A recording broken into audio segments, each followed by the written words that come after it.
Hey everybody, CVH here, and today we'll be taking a good old-fashioned mid-range Sorcerer deck to the ladder. First, I guess I'd like to talk a little bit about the build. It's similar to a lot of the mid-range Sorcerer decks you'll see on the ladder and around. They've been basically playing a lot of the same core cards like Young Mammoth, Shrieking Harpy, Firebolt, Daggerfall Mage, High King Emmerich, of course. A lot of these are just standard, but this takes a couple pages out of the Alpha V version. Of course, we did change some cards around. Notable differences include some Night Shadows, which also allows us to take advantage of the Mentor's Ring to give our entire board drain. Bone Colossus is our primary threat without Black Robe Necromancer, and we are using some of the items that Alpha V was using, Mace of Encumbrance and Skilled Blacksmith, which I think are becoming a bit more common than even the non-item versions of Sorcerer. I can't really call this an item version, even though it runs some items in addition to Daggerfall Mage, of course, because we're not focusing on any of the Gardener of Swords or Master of Arms combos for the late game. We're just basically going to use the threatening creatures that we have access to in this class. And as you can see, we are currently Legend 25, so in this video I guess you could say we're pushing for top 20 again. I guess that's probably the correct rank that it's displaying now. I stopped playing at 19 a couple days ago. It said I was 19. I logged back on, it said I was like 14 or maybe even in top 10. I don't even remember, but yeah, apparently it's fixing itself. All the patches have done a number on the legend ranks, but hopefully they're where they should be now. If you guys haven't logged on recently and you're just watching the videos, I do encourage you to. They have already given everyone 3 free packs due to the downtime. In addition to the 1 free pack you got if you logged in, didn't even have to play, all you had to do is log in at any point during the recent Chaos Arena weekend promotion, with the Shogorath Chaos Arena coming back. And as you can see, some visual things have changed. Things like Ungolem now shuffles the 3 Brotherhood Assassins at the exact same time, so it doesn't waste too much of your time. As you can see from the deck list on my screen, a lot of the visuals just look better. They've changed the little sort of frills around the golden premium cards in the deck list. In the deck builder, you can see that. It also looks like the colors are a bit more vibrant. And of course, as with a lot of the recent patches, they've updated a couple card arts or animations. If you play Mummified now, it does something cool. The Reeve Blade Master, which recently got an actual buff from 2.5 to 3.5 in a recent patch. In this patch, it got an art buff. I guess it's an art buff. Some people in my chat were talking about it yesterday, and some people like it, some people don't like it, but hey, I could take it or leave it. But I really do like how the deck builder looks now. Very nice, as you can see on screen, so I encourage you to get out there and build some decks. That's pretty much off the top of my head all I have to say, so I'm hoping this queue time doesn't last too much longer, because otherwise I'm going to have to edit this video. And I really don't feel like doing that. As lazy as that sounds, sometimes I just want to sit down, record a video, and I'm recording this on my PC and my editing software is just on my laptop. I only paid to have it on one computer, and it's not this one, so that would take a time. It'd take a time to do. But yeah, sorry for no videos. The last couple days been pretty busy with other stuff. And, just trying to weave in streams is taking enough time as it is, but video should be back daily. No worries. Meta Snapshot on Between the Lanes upcoming. Just a couple days, maybe even just a day from when you're seeing this. Alright, we got a game against Daz Dragon, the Daedric Master. He's on Archer. And let's see how he mulligans. He has the ring, which is kind of unfortunate. It's a very important thing to have when you're up against another mid-range or aggro deck, and you're also playing an aggressive strategy, of course. Tempted to keep Shrieking Harpy. It does get pinged off very easily, but it can answer during Cutburst pretty well. We go first, then he plays Cutburst, and we play Harpy. I guess that's about. I'm just going to ship it. All of our other 2-drops and Firebolt do it better. Alright. Sort of paid off there. I mean, we have 2 7-drops, which is unfortunate, but we do have Firebolt and Blacksmith. So if he rings out a Daring Cutburst, we have to Firebolt it immediately. Otherwise, we'll have to draw an answer later, and that'll be super annoying. It'll be pushing damage. Enabling his life cards while not allowing us to play Royal Sage and just growing exponentially larger. That's a good draw. Yep, we're just gonna slam that one down. This day will be mine. Not something he's able to contest if he kept Fighter's Guild Recruit. They make it too easy. There's the Cutpurse. So it's just Blacksmith Firebolt. And do we want to split the lanes here? What's he likely to play next turn? Ever since Kinsman got nerfed to a 3/3, turn 3's been a bit weak, but he does have the ring. He could play a 4-drop if he wants. I could definitely see splitting the lanes here. That would encourage him to play Fighter's Guild Recruit, then we could just easily answer with Wardcrafter. Confound you! A strong arm is what you need. Alright, nothing unusual about his deck so far. I've seen less mid-range archers recently and more of the aggro variants. Maybe this is an aggro deck that just had a relatively slow start.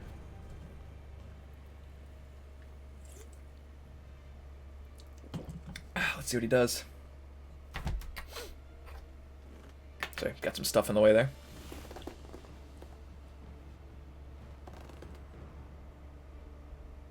He's thinking about his turn. Yeah, we don't really have a whole lot of options in hand, or I'd be talking about what we could possibly do in the next turn, but it's literally just looking like Wardcrafter. And that's even if he doesn't play anything. It's just the only play currently available.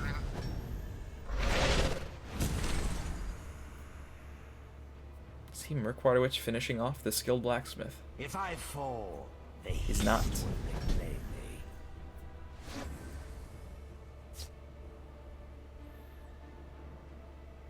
Well, he's allowing me to get a favorable on the 1/1, which I guess is fine. I don't know. I might have considered putting it over in the left and taking off the ward on the Spellsword. It seems a little interesting to me. We do have another Wardcrafter now, so I mean, we could keep this alive if we wanted. We could use one Wardcrafter on the 1/2 after we attack the 1/1. It still dies to a ton of things, including another Murkwater Witch if we do it like that. But it won't die to him attacking with that. He'll just take the ward off again. I don't know. We could also just allow it to die and double Wardcrafter. Yeah, and give the wards to the crafters themselves. I think that's probably better. Do not touch me. Careful there, friend. And in case one gets switched, I want to put both in this lane. Friend.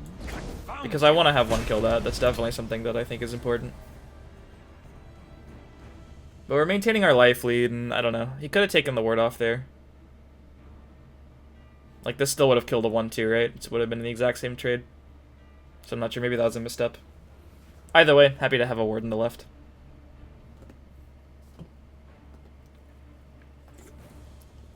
Because besides the only obvious synergy with High King Emmerich, wards are important. You can buff them with items, you can buff them with the tomes from Daggerfall Mage. The Mentor's Ring in this deck can be kind of swingy. The Mace, obviously. And just having the wards allows Royal Sage to give things lethal and ward, which can be insane because it can 2-for-1 your opponent, when otherwise it was just a 2/2. Murkwater Savage. Now, this is a card that used to be in virtually every single Archer deck when it was... The Night Mother will guide us. When it was a 2-drop 2/2, sorry, I was taken aback by Shadow Shifted slightly bit, but you know, everything trades favorably into the 1/1, so I guess I kind of get it. But yeah, this could indicate a goblin-centric strategy. That would make sense, because otherwise the card sees almost no play. To be fair, he's only played green stuff, and I mean, this is a goblin, but it's in every single Archer deck even now, because it has not been nerfed. So I think what we're going to do is just shackle it for the time being, and hit face for 6. After we mace. I really want to draw a play next turn. Literally anything that costs less than 7 will do. And there's only 2 more cards that cost 7 in my deck out of 42. So odds are that we get a play. I just hope it's a good one. Confound you.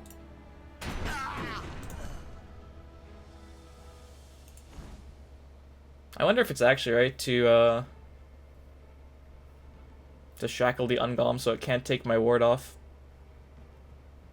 That actually sounds kind of reasonable when I say it in my head, but like, yeah. So if we shackle the Ungolem, he can, like, there's no good trades for this. Yeah, I think we shackle Ungolem so he can't just easily take the ward off or something. He could take the ward off there, but then this trades evenly into it, so that's fine. Your blood will spill. There you go. If he was gonna get a prophecy, it would have like probably gone over in that lane anyway. Unless if it was a whereabout, it would be in this lane. If it was a Fighter's Guild, it would be in that lane, I should say. So yeah, Earthbound Spinner is the main card that sucks here for us. But it would still suck if we shackled that. We would just take 2 less damage. Because if he doesn't have Earthbound Spinner, it's very hard to remove any of this board.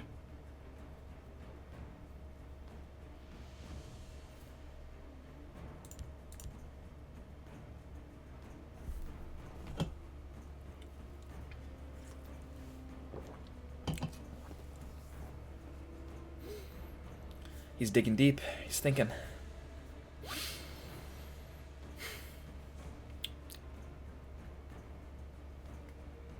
What could he be thinking about? Alright, so that pretty much just guarantees that it's goblins. He does not want to give me that extra card now.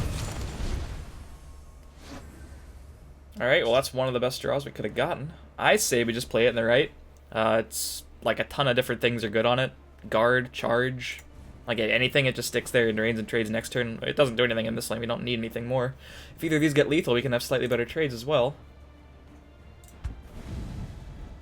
I see you're in need of my wisdom. Drain's good on that, lethal's good on that, regenerate's terrible on that, and guard's good on that. So we got 3 out of 4. 3 out of 4 were pretty decent. And yeah, we do want to actually take this trade, which otherwise would look pretty bad, even though it doesn't, you know, do anything extra for us. Takes the ward off, because then we'd have to trade 2 larger guys into my 4/4. Whereas otherwise the 1/1 and the 3/1 would go in, then he'd be able to pilfer me. Your blood will spill. And that's fine, we have a lot of power plays next turn. For example, if he gives up on this lane and tries to contest in this lane, we just drop Bone Colossus. Nogleave is also a play if we don't get full value out of Bone Colossus and we just want to play something huge. Yeah, I think we're in a good spot from here. That was a really good Sage.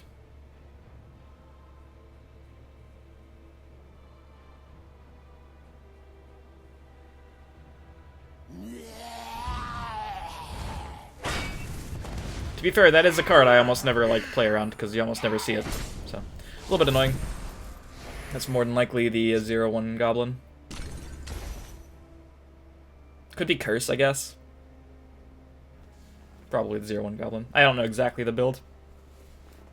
You just sent me a friend request though. Should we confirm him? How did you have time to do that in game?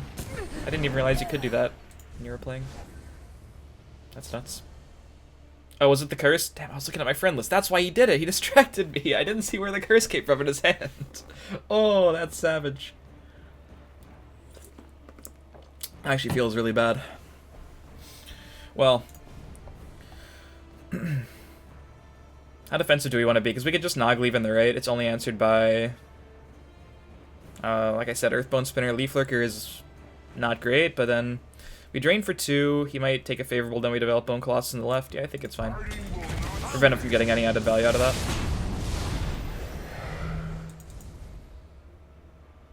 Never look at your friends list in the middle of a game. Look for where the cards come from. A good lesson that I should probably heed. But it's too late for me. It's not too late for you all.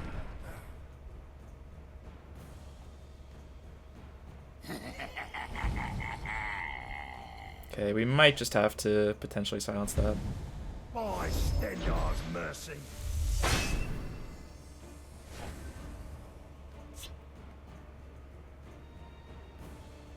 So he's probably just going to have to double trade after we attack that one. Let's see here. If we played the Bone Colossus, he could curse, attack the 5/5. Then our 3/1/1s would probably take care of that, but it's like, yeah, it's a 2-for-1, it's like okay, it's okay. But his Shadowfen Haunting Spirit just better. I wish it was better. I wish it was. It could be Shadowfen Spellsword. It just feels bad to not get full value out of Haunting Spirit, because then he trades the Nimble Ally into Nogleave, he trades something into the Shadowfen, and then he trades the other thing into Haunting Spirit. Yeah. Maybe it is just Bone Colossus. But then we don't get like full value out of that either, it just dies.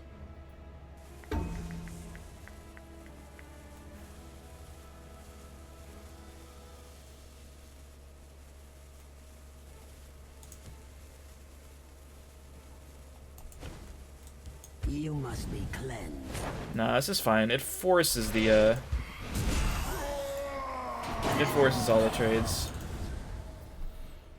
Yeah, we could have silenced that to take less damage to our Nogleave, but with the thing having lethal anyway, we can't silence both of them. And even if we could, then this might just be an issue if we left it up there forever. Another one of these could be potentially a problem. The forest is ours. Oh, good. Yeah, and that's not value right here. So good. It worked out because we made him clear the entire board and we have the initiative, which we can use to develop this giant thing. And let's play this over here. This state will be mine. You always see Arl on a clear board and you think, man. Ooh, Bone Colossus got him. Feels good. And that was a relatively quick game after we finally found an opponent, so let's do another one. Oh, man. Yep, the legend ladder must be fixed because I'm not moving up when I win. It's a good sign. For those of you following the saga of CVH streaming Arena every single day, we have hit 27,000 soul gems. And still climbing. So yeah, I guess I'll use this queue time to sell out a little bit. Be sure to check out the stream, Daily Legends streams, at the link below. Twitch.tv/IamCVH. Feel free to drop a follow, drop a subscription, whatever you want to do to support the stream. Yeah. Make sure to, you know, well, I'll sell out this own, whatever. I'll just talk about the YouTube again at the end. I'll remind you guys to hit the subscribe button or something. Got a Spellsword this time. More than likely control. Alright, this time I can opt not to open with 2 7-drops, and I think I will. With the ring, I think I'm okay keeping Mammoth. It's very hard to answer. Alright, the rest of the hand isn't super helpful against what we're likely up against, which is probably control.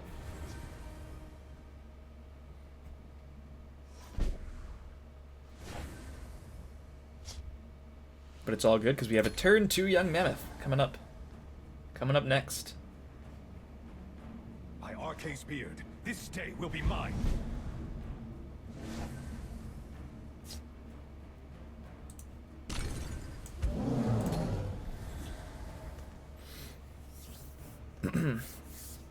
So Dress Renegade is obviously more of a tech card for mostly item Sorcerer, but any deck that runs blue is playing at least Shrieking Harpy at the moment.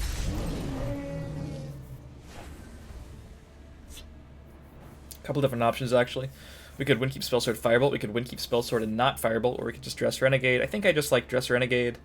Yeah, it should be fine unless he has another Crushing Blow, and even then, he's spent a total of 3 cards to take care of 2 cards. The Spellsword and 2 Crushing Blows would have been spent for a Mammoth and a Dress Renegade. Of course, he would have gotten my ring charges, but meh. I'll keep a lookout. It's theoretically the most Magicka efficient play. If we Spellsword and Firebolt, it just seems wasteful, especially for the Firebolt, because the Spellsword's likely to just get executed. The only one card that deals entirely with this at the moment would be Edict, and that's kind of wasteful for him. Yeah.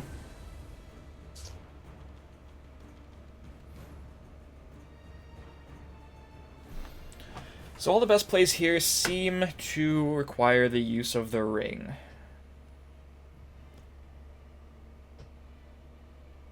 I could just play Firebolt on the 3/6 after attacking it, Harpy on the 2/2 to prevent it from killing my Renegade, and hope the Harpy trades. I think that's okay. Save the Spellsword. I want to save a ring charge in case I draw one of my 7s. Or even one of my 6s next turn. That'd be disappointing. Child's play.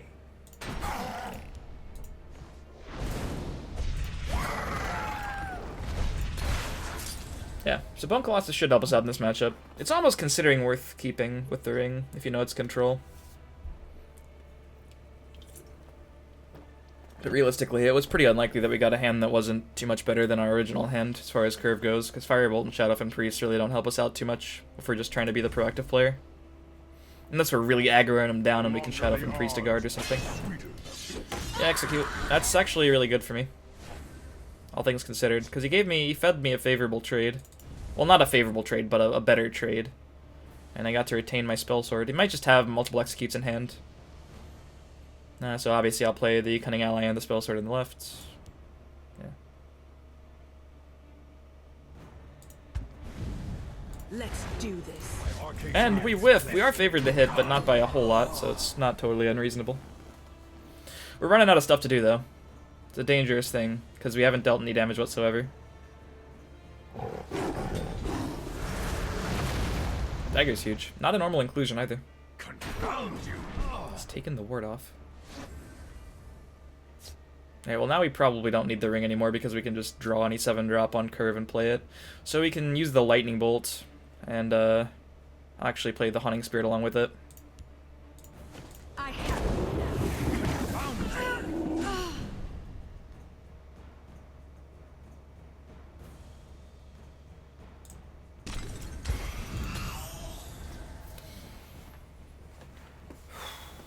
So if I play something, like, if I draw something like Bone Colossus, I want to keep the right lane empty. I mean, he's kind of running out of cards too, which is nice. My cards aren't very good off the top, apparently.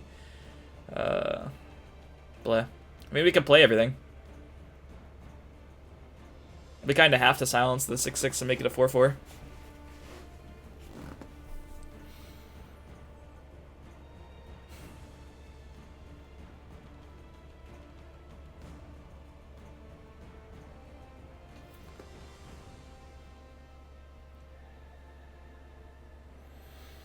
Yeah, this is pretty tough. I could try to buff this and keep it alive with 1 health. You know, I might be shackling that anyway, so... But then I don't have any good trades because I have a 4-4, 2-1, and a 5-1. And that's bad, because I'd have to trade 2 into that if I wanted to, or he would just do it for me. But if I make one thing huge, he can just easily Edict it, or Silence it, or Javelin it. I don't want one big thing, I want a top deck Bone Colossus, but it's just too much to ask for. You must be cleansed. We have to do that first, and I guess I'll play Harpy as well. Confound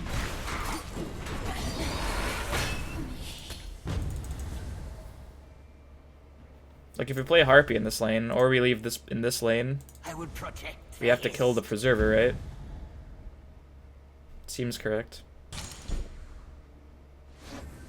Alright, well I guess that's not one of the worst draws. Mother of mine. It only makes sense in the left. I can't really play around Dawn's Wrath too well at the moment. It just has tremendous value against that. He's already going to get one of the best trades you could ask for. Now you will see real power.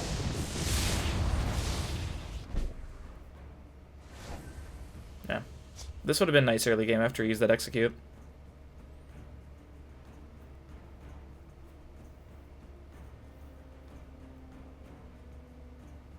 There's no way to prevent him from getting another Blood and Magic spell. Because even if I traded him the 2-1 unfavorably and buffed my 3-3 up to a 6-6, he would just trade with the Blood Magic Lord.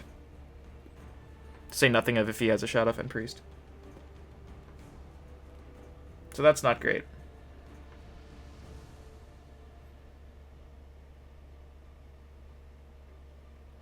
If only I had a Firebolt or a Lightning Bolt. Or had been able to beat him down with Bone Colossus for a few turns. That would be ideal. That's what this deck wants to be doing, I think.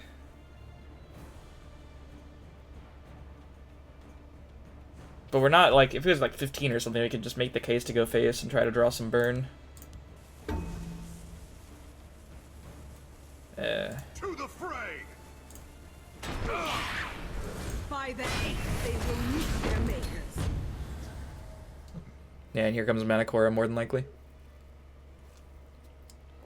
And Manacora here is probably just a concession. He's too high of a life total. Your blood will feed my magic. I guess it's not, at least, because he would have attacked that.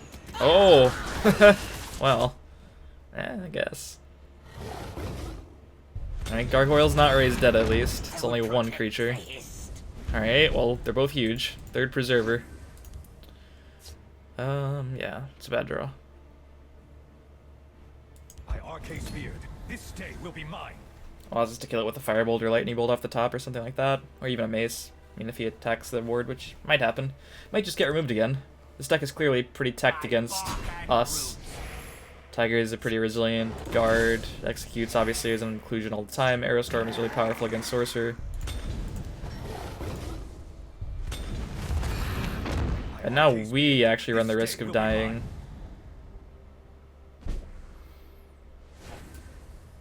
Alright, so we actually do have a good amount of Magicka, but Nogleave in the right kind of sucks now because he played the 2-2. If it could trade with both the 5-5s, it could get us back into things.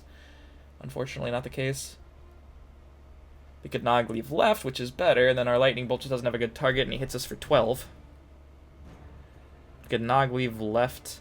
Well, I mean, it just makes sense to Lightning Bolt that and attack, right? Like, that's just makes sense to do. But then we clear that, and he has 7 damage at the following turn. I mean, the Blacksmith won't even be able to trade into that because he has 2 guards over here. Only one of them will die to Nogleave. That's, of course, saying he doesn't have Manacor or Marak. He could always draw one, even if he doesn't have one right now. He wouldn't have had a reason to play it last turn. Oh, man. I think we just pray it goes unanswered. We don't take the Lightning Bolt, and we just try to Lightning Bolt one of these next turn. We have to have a way to deal with these. And we just have to hope that both of these have to trade into the 7-7. These cards have to be almost blank. Okay, well, I guess that helps somewhat.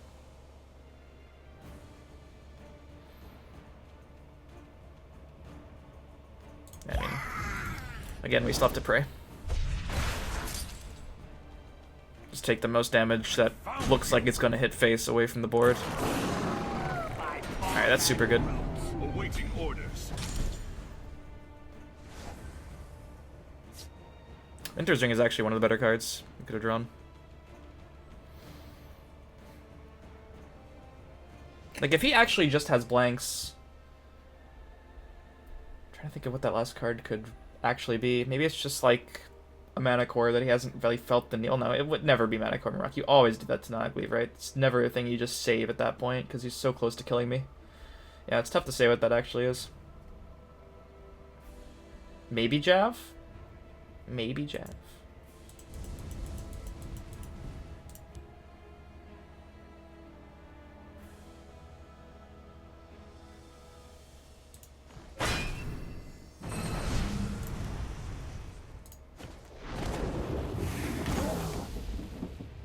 Do not test me. If we attack with this one, he then trades the 2/2 into a... Do not test me. Yeah. Surround you.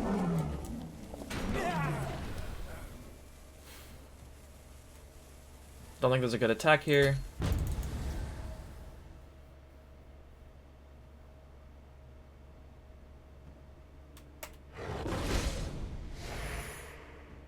Confound you!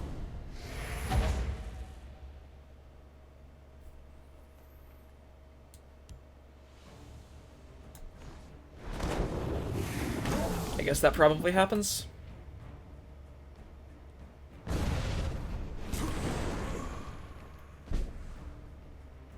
It's an interesting choice to Edict, honestly. So, we don't totally lose our board. We get to trade. Actually, we get to keep both things. So I guess it's fine to develop this one on the left, yeah. Must be cleansed. Do not touch me. Favorable, favorable. If you play something in the right that's relatively tiny that we have, it has cover, we can Shadow Fin and trade in, but nothing too large because our board is super weak. Mana Core is not good for me. That represents lethal. By the egg, a fine battle. Yeah, eventually that deck's gonna see Mana Core. We got kinda lucky for a while, honestly. Like, he didn't roll the absolute insanity off of Blood Magic Lord, and it took him a long time to find Mana Core when we made some pretty all-in Nogleave plays. So that's about it. Hopefully you enjoyed the video. A little bit of mid-range Sorcerer on the ladder. As always, feel free to drop a follow or subscribe to the YouTube channel for more daily highlights, strategy content, etc. I say daily, but I took a couple days off, but we're back now. Check out the stream below. Let me know what other kind of decks you might want to see, what other kind of content you might want to see here, and I will see you guys next time.